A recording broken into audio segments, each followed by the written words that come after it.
Bapak Isai memiliki 8 anak laki-laki. Yang bungsu bernama Daud.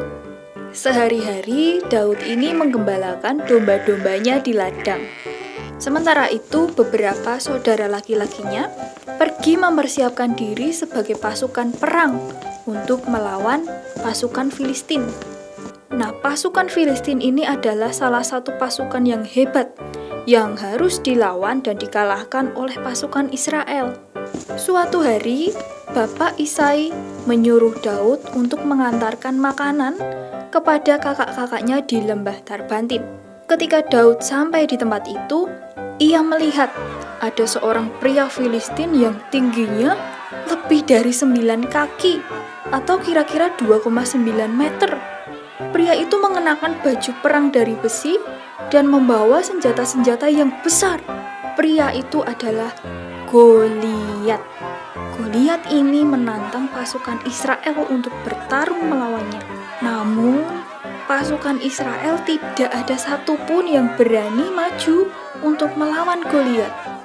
Daud tidak suka melihat pasukan Israel diejek oleh Goliat, karena pasukan Israel itu adalah pasukan yang disertai oleh Tuhan Allah.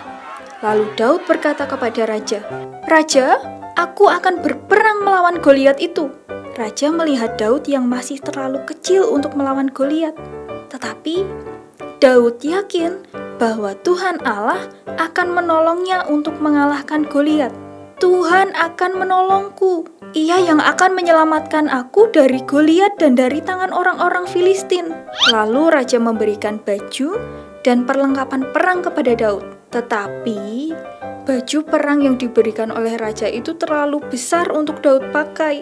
Dan akhirnya Daud pergi melawan Goliat dengan menggunakan pakaian biasa, karena ia tahu Tuhan pasti akan menolongnya. Daud pergi ke sungai untuk mengambil 5 batu sungai yang licin yang akan ia gunakan untuk ketapelnya.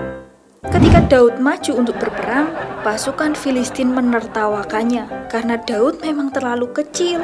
Daud berkata bahwa pasukan Israel pasti akan menang karena Tuhan yang menyertai dan menyelamatkannya. Lalu Daud berlari menemui raksasa Goliat itu serta mengambil batu dan umban. Dan ia berkata kepada Goliat, "Engkau datang kepadaku dengan pedang, tetapi aku datang kepadamu dengan nama Tuhan Allah yang Maha Kuasa, Tuhan Allah yang bisa mengalahkan siapapun."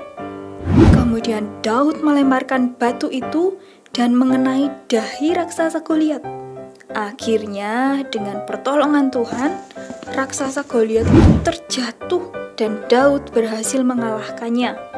Dan pasukan Filistin berlari ketakutan, tetapi pasukan Israel bersorak-sorai karena mereka telah menang. Tuhan Allah yang memberikan keberanian dan juga pertolongan bagi Daud, sehingga ia bisa mengalahkan raksasa Goliat dan juga pasukan Filistin.